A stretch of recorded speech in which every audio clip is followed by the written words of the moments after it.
The grand hall of the Celestial Accord was a symphony of impossible architecture and muted light. Delegations from 100 star-faring species mingled under the vaulted biocrystalline ceiling, a ritual of diplomacy and delicate power. For humanity, it was their debut. The envoy, a lone figure in a simple, dark suit, stood patiently at the designated point. His name was John, a man chosen not for political connections, but for a peculiar blend of steady nerves and unassuming calm. His only ornament was a plain, polished band of tungsten on his left hand. The arrival of the Chaldean delegation silenced the murmurs. They were elegant beings, slender and tall, with skin that held the faint luminescence of mother-of-pearl and hair that flowed like spun silver. At their forefront was their princess, the chief negotiator. She moved with a grace that seemed to defy local gravity, her gown a cascade of living, shifting fabric that mirrored the starscape outside. Her name, unpronounceable to human vocal cords, was translated simply as the first daughter. The ceremony was precise. A greeting, a formal statement of peaceful intent, and then the traditional gesture of the accord, the clasp of hands. It was a test as much as a greeting, a moment to read intent through the subtle biological cues shared in contact. John watched her approach. Her large, dark eyes, depthless pools of intelligence, regarded him with cool curiosity. She extended a long-fingered hand, its skin like cool satin. He met it with his own, his grip firm but careful, mindful of the differences in their physiology. The moment their palms touched, the tremor began. It was a subtle thing at first, a faint vibration that traveled up her slender arm. Then it grew. Her fingers trembled against his. The luminous sheen of her skin flickered. Her breath, previously imperceptible, caught in a soft, startled sound. The tremor became a visible shake, a profound rattling that seemed to come from her very core. Her dark eyes widened, not with fear, but with a shock so deep it stripped away her regal composure. The entire hall froze, a tableau of silent astonishment. John held her hand, his own utterly still. He did not let go. He did not tighten his grip. He simply waited, his expression one of calm concern. "Are you unwell?" he asked, his voice low. She could not answer. She seemed to be listening to something unheard by anyone else. After a long moment, the trembling subsided to a residual quiver. She slowly, reluctantly, withdrew her hand, cradling it with the other. The look she gave him was no longer cool. It was haunted, reverent, and utterly confused. "I am well," she finally managed, her voice a melodic chime now laced with static. "The greeting is complete." The reception that followed was charged with a new tension. The Chaldeans formed a protective, anxious cluster around their princess, who had retreated to a balcony overlooking the galactic nebula. John, now the object of intense scrutiny and whispered speculation, retrieved a glass of water and followed. He ignored the stairs, approaching the balcony's edge where she stood alone. With respect, he said, keeping a polite distance. That was more than a greeting. "What happened?" She did not look at him. Her gaze was fixed on the swirling colors of the nebula. "Your species is new to the Accord. Your records speak of a turbulent history, of war and recovery. They say your world is loud, geologically active." "It is," John acknowledged. "The Chaldean homeworld is old," she said softly. "Its tectonic plates settled into silence eons ago. Its core is cool and quiet. Our bodies? We are attuned to stillness, to deep planetary quiet." She finally turned to him, and her eyes were full of a profound disturbance. "Your hand.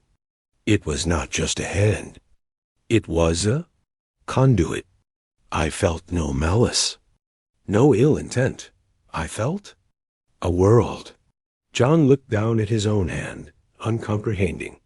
You carry the pulse of a living planet, she whispered, awe cracking her voice. Not the faint, distant hum of a stable world. This was a roar. The grind of continental shelves. The thunder of deep earth. The furious boiling churn of a molten core. It is a violence of creation, constant and immense. She trembled again, just recalling it. I felt the quake that raised your mountains. I felt the fire that birthed your continents. Your history is not in your books. It is in your bones. Your very cells resonate with the memory of a world that is alive and fighting and growing. How are you not shattered by it? How do you stand there, so calm, housing such a cataclysm? He was silent, understanding dawning. He thought of Earth, its volcanoes, its earthquakes, its raging storms and relentless tides. He thought of humanity, born in that crucible, shaped by its unending fury. To them, it was just home. It was normal. It's not something we feel, he said slowly. It's what we are. We are creatures of that chaos, our calm. It's not the absence of that pulse. It's the balance we've learned inside it. Balance, she repeated the word as if it were alien. She looked at his hand again, then at the plain tungsten band. And this? This metal? Tungsten. It has the highest melting point of any element known to my people. We pull it from the rock where the planet's fire forged it. It's a reminder of resilience. The princess stared into the nebula, its gentle, slow-motion beauty, a stark contrast to the vision she had just perceived. We Chaldeans have built an empire on stability. Our technology, our philosophies, our very beings are predicated on perfect order, on silencing the chaos. We thought that was the pinnacle of civilization, to be so quiet, so still, that the universe itself would forget we were here. She looked at him, and for the first time, there was a flicker of something like pity in her eyes, but it was for herself. You are not quiet. The universe could never forget you. You are a walking testament to a world that refuses to die, to a people forged in a star's heart. She stepped closer again, but did not offer her hand. Your records spoke of your wars, your conflicts. We saw them as the marks of a savage, immature species. We were wrong. They are not anomalies. They are echoes. You externalized the tectonic pressure that built you. Your entire history is a planetary process. Your kindness, your creation, and your violence. They are all part of the same immense pressure. John absorbed this. It was a mirror, held up to all of humanity, reflecting not just their history, but their very essence in a light he had never seen. And that frightens you. It shatters me, she said with blunt honesty. The silence of my ancestors is a lie, a choice to ignore the fundamental chaos of existence. You have never had that choice. You embody it. To touch you is to touch the primordial fire. It is terrifying, and she hesitated. It is beautiful, in a way that hurts. The negotiations began the next day. The Chaldeans, led by the still-shaken but fiercely focused princess, had expected to guide a young, volatile species toward the serene Chaldean model of existence. Now, their strategy was in ruins. When the human delegation proposed a joint mining venture on a volatile mineral-rich planet the Chaldeans had deemed too unstable, the princess did not dismiss it. She listened as John explained human engineering, built to flex and endure, to channel seismic energy, not resist it. You would build in the heart of the chaos, she stated. We would build with the chaos, John corrected. Use its energy. Your stabilizers are unparalleled. Our dynamic systems are proven. Together, we could harness what neither of us could alone.